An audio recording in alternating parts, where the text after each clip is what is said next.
Hi every one, welcome back. കുറച്ച് ദിവസങ്ങളായി വീഡിയോസൊക്കെ അപ്ലോഡ് ചെയ്തിട്ട് അപ്പോൾ അത് ഇന്നൊരു ബോട്ടിൽ ക്രാഫ്റ്റിൻ്റെ വീഡിയോ ആയിട്ടാണ് ഇന്ന് വന്നിട്ടുള്ളത്. വളരെ സിമ്പിൾ ആൻഡ് ക്വിക്കായിട്ട് ചെയ്യാൻ പറ്റുന്ന ഒരു വീഡിയോ ആണ്. അപ്പോൾ നമുക്ക് നോക്കിയാലോ ഇതെങ്ങനെയാണ് ചെയ്യാന്നുള്ളത്. അപ്പോൾ അതിന് വേണ്ടിയിട്ട് ഞാൻ ദേ ഒരു ബോട്ടിൽ സംഘടിപ്പിച്ച് വെച്ചിട്ടുണ്ട്.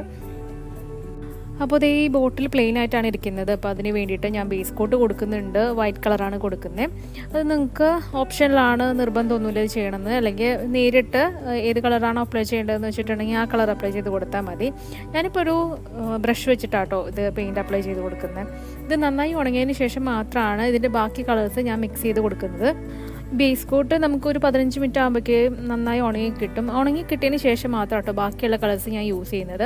അപ്പോൾ ഞാൻ റെഡ്, ഓറഞ്ച്, അതുപോലെ തന്നെ യെല്ലോ, പിന്നെ വൈറ്റും കുറച്ച് ബ്ലൂവും കൂടി മിക്സ് ചെയ്തിട്ടാണ് ഞാനിതിൽ അപ്ലൈ ചെയ്യുന്നത്. അപ്പോൾ ആദ്യം തന്നെ റെഡ് എടുക്കുകയാണ്. പിന്നെ നമുക്ക് അതിനനുസരിച്ചിട്ട് ഏത് കളറാണ് അതിൽ മാച്ച് ചെയ്ത് പോകുന്നത് അപ്പോൾ അതുപോലത്തെ പെയിൻറ്റ് നമുക്ക് യൂസ് ചെയ്യാം കേട്ടോ. ഇപ്പോൾ ഞാൻ ഇതിൽ ഒരു കോട്ട് അടിക്കുന്നത് മാത്രം ഞാൻ കാണിക്കുന്നുള്ളത്. ഇത് കഴിഞ്ഞിട്ട് ഇത് നന്നായി ഉണങ്ങിയതിന് ശേഷം ഒരു കോട്ട് കൂടെ ഞാൻ അടിച്ചിട്ടുണ്ടായിരുന്നു. ശരിക്കും 2 കോട്ടാണ് ഈ ബ്ലെൻഡിങ്ങിന് വേണ്ടിയിട്ട് ഞാൻ ചെയ്തിട്ടുള്ളത്.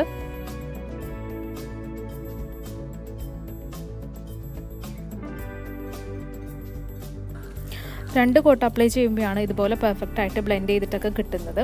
അപ്പോൾ അതിന് മുകളിലായിട്ട് നമുക്ക് കുറച്ച് ലൈൻസ് പോലെ വരച്ചു കൊടുക്കണം. അപ്പോൾ അതിന് വേണ്ടിയിട്ട് ഞാൻ വൈറ്റ് അക്രിലിക് യൂസ് ചെയ്യുന്നുണ്ട്. അല്ലാന്ന് വെച്ചിട്ടുണ്ടെങ്കിൽ നമുക്ക് സെല്ലോ ടൈപ്പൊക്കെ വെച്ചിട്ട് ഒട്ടിച്ചിട്ട് അതിന് ശേഷം പെയിൻറ്റൊക്കെ അപ്ലൈ ചെയ്ത് കൊടുക്കാം. പക്ഷേ ചിലപ്പോൾ എങ്ങാനും സെല്ലോ ടൈപ്പ് റിമൂവ് ചെയ്യുമ്പോൾ അതിൻ്റെ പെയിൻറ്റ്സൊക്കെ ഒന്ന് അടർന്ന് മാറാൻ ചാൻസ് ഉണ്ട്. അപ്പോൾ അതുകൊണ്ട് പറ്റുന്നുണ്ടെങ്കിൽ ഇങ്ങനത്തെ ഒരു സ്റ്റെപ്പ് ഫോളോ ചെയ്യുന്നതായിരിക്കും ഏറ്റവും നല്ലത്. പിന്നെ ഇപ്പോൾ മഴക്കാലമായതുകൊണ്ട് തന്നെ പെയിൻറ്റ്സ് ഒക്കെ അടിച്ചു കഴിഞ്ഞിട്ടുണ്ടെങ്കിൽ വളരെ ബുദ്ധിമുട്ടാണ് ഉണങ്ങി കിട്ടാൻ വേണ്ടിയിട്ട്. അപ്പോൾ ഞാനിത് യൂസ് ചെയ്ത് കഴിഞ്ഞിട്ട് എനിക്ക് ഒരുപാട് സമയം എടുത്തു ഉണങ്ങാൻ വേണ്ടിയിട്ട്. അപ്പോൾ ഞാൻ ചെയ്തൊരു ടെക്നിക്ക് എന്ന് പറയാനായിട്ട് നമ്മുടെ ഹെയർ ഡ്രയർ ഉണ്ടാവുമല്ലോ, അത് വെച്ചിട്ട് കുറച്ച് നേരം ഒരു 5 മിനിറ്റൊക്കെ നമ്മൾക്ക് അതൊന്ന് യൂസ് ചെയ്ത് കഴിഞ്ഞിട്ടുണ്ടെങ്കിൽ പെർഫെക്റ്റ് ആയിട്ട് നന്നായി ഉണങ്ങി കിട്ടും. ഇനിയിപ്പോൾ നമുക്ക് അതിൻ്റെ സൈഡിൽ കുറച്ച് പൂക്കളോ അല്ല ഇലകളോ അങ്ങനെ എന്തെങ്കിലും വരച്ചു കൊടുക്കാം. അല്ലെങ്കിൽ നമുക്ക് കുപ്പി തന്നെ കാണാൻ വേണ്ടിയിട്ട് വലിയ ഭംഗി ഉണ്ടാവില്ല. അപ്പോൾ ഞാൻ കുറച്ച് ഇലകൾ ഇങ്ങനെ ബ്ലാക്ക് കളറിലായിട്ട് പെർമനൻറ്റ് മാർക്കർ വെച്ചിട്ട് വരച്ചു കൊടുക്കുന്നുണ്ട്. ഈ ഒരു ഷെയ്ഡ് യൂസ് ചെയ്യുമ്പോൾ എപ്പോഴും ബ്ലാക്ക് കളേഴ്സായിരിക്കും ഭംഗി ഉണ്ടാവുക. പെർമനൻറ്റ് മാർക്കർ ഇല്ലയെന്ന് വെച്ചിട്ടുണ്ടെങ്കിൽ നമ്മൾ ചെറിയ ബ്രഷ് ഉണ്ടാവുമല്ലോ, അത് വെച്ചിട്ട് നമുക്ക് ഇതുപോലെ ബ്ലാക്ക് കളറ് അക്രിലിക് പെയിൻറ്റ്സ് വെച്ചിട്ട് വരച്ചു കൊടുക്കാം കേട്ടോ.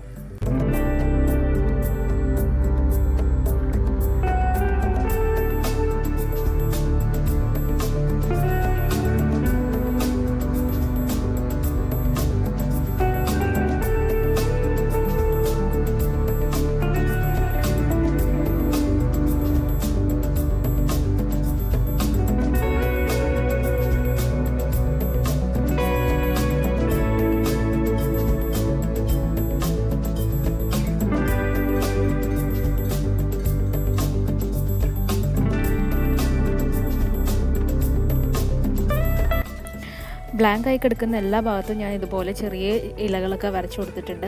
ഇനി നമുക്ക് ആ വൈറ്റ് കളർ ഭാഗത്ത് ശരിക്കും എന്താ പറയുക, തുന്നൽ ഇട്ട പോലത്തെ ഒരു ഡിസൈൻ വേണം. അപ്പോൾ അതുകൊണ്ടാണ് ഞാൻ ഇങ്ങനത്തെ ഒരു ഡിസൈൻ കൊടുക്കുന്നത്. ഇത് ഓപ്ഷനിലാണ്, ഇത് നിർബന്ധമൊന്നുമില്ല കേട്ടോ. അപ്പോൾ അത് ബ്ലാങ്ക് ആയി കിടക്കണ്ടെന്ന് വെച്ചിട്ട് മാത്രമാണ് ഞാൻ ഇങ്ങനത്തെ ഒരു ഡിസൈൻ കൊടുക്കുന്നത്. അപ്പോൾ ഇതേ നമ്മുടെ ബോട്ടിലിൽ ഫുള്ളായിട്ട് വൈറ്റ് കളറുള്ള ഭാഗങ്ങൾ മുഴുവൻ ഞാൻ പെർമനൻറ്റ് മാർക്കർ വെച്ചിട്ട് സ്റ്റിച്ചിട്ട് കൊടുത്തിട്ടുണ്ട്. ഇനി അടുത്ത പരിപാടി നമുക്കതിൻ്റെ മുകളിലായിട്ട് വാർണിഷ് അപ്ലൈ ചെയ്യണം. അപ്പോൾ അതിന് വേണ്ടിയിട്ട് നമുക്ക് പിക്ചർ വാർണിഷ് അപ്ലൈ ചെയ്യാം. അതല്ലാന്ന് വെച്ചിട്ടുണ്ടെങ്കിൽ ക്ലിയർ സിന്തറ്റിക് വാർണിഷ്, അതായത് നോർമൽ യൂസ് ചെയ്യുന്ന വാർണിഷ് കൂടി അപ്ലൈ ചെയ്ത് കൊടുക്കാം. ഇപ്പോൾ ഞാനിത് 500 മില്ലിയുടെ ബോട്ടിലിന് എനിക്ക് 139 രൂപയാണ് ചാർജ് വന്നിട്ടുള്ളത്. അപ്പോൾ ഇത് ഓരോരുത്തർ ഇഷ്ടമനുസരിച്ച് ചെയ്യാം കേട്ടോ. ഞാൻ കൂടുതൽ പ്രിഫർ ചെയ്യുന്നത് ഇതാണ്. കാരണം ഈ ക്ലിയർ വാർണിഷ് അടിച്ചു കൊടുക്കുമ്പോഴത്തേക്കും നല്ല ഷൈനിങ് കിട്ടും. അല്ലാന്നുണ്ടെങ്കിൽ ഒരു മാറ്റ് ഫിനിഷിംഗ് ആയിരിക്കും പിക്ചർ വാർണിഷ് കിട്ടുന്നുണ്ടാവുക. വാർണിഷൊക്കെ അപ്ലൈ ചെയ്തിട്ട് നമ്മുടെ കുപ്പി റെഡി ആയിട്ടുണ്ട്. ഇനി ഈ വീഡിയോ ഇഷ്ടമായാൽ നിങ്ങൾ ലൈക്ക് ചെയ്യാനും കമൻറ്റ് ചെയ്യാനും മറക്കരുത്. ഇനി ആദ്യമായിട്ടാണ് ഈ ചാനൽ കാണുന്നുണ്ടെങ്കിൽ ഒന്ന് സബ്സ്ക്രൈബ് ചെയ്തേക്കാം. സബ്സ്ക്രൈബ് ചെയ്യുമ്പോൾ തൊട്ടപ്പുറത്ത് കാണുന്ന ബെല്ലൈക്കണിൽ ഓൾ എന്നൊരു ഓപ്ഷൻ കൂടി സെലക്ട് ചെയ്താൽ മാത്രമാണ് ഞാനിടുന്ന വീഡിയോസിൻ്റെ എല്ലാ നോട്ടിഫിക്കേഷനും നിങ്ങൾക്ക് കിട്ടുള്ളൂ. അപ്പോൾ അടുത്ത വീഡിയോ ആയിട്ട് വരുന്നവരേക്കും bye, take care and thank U.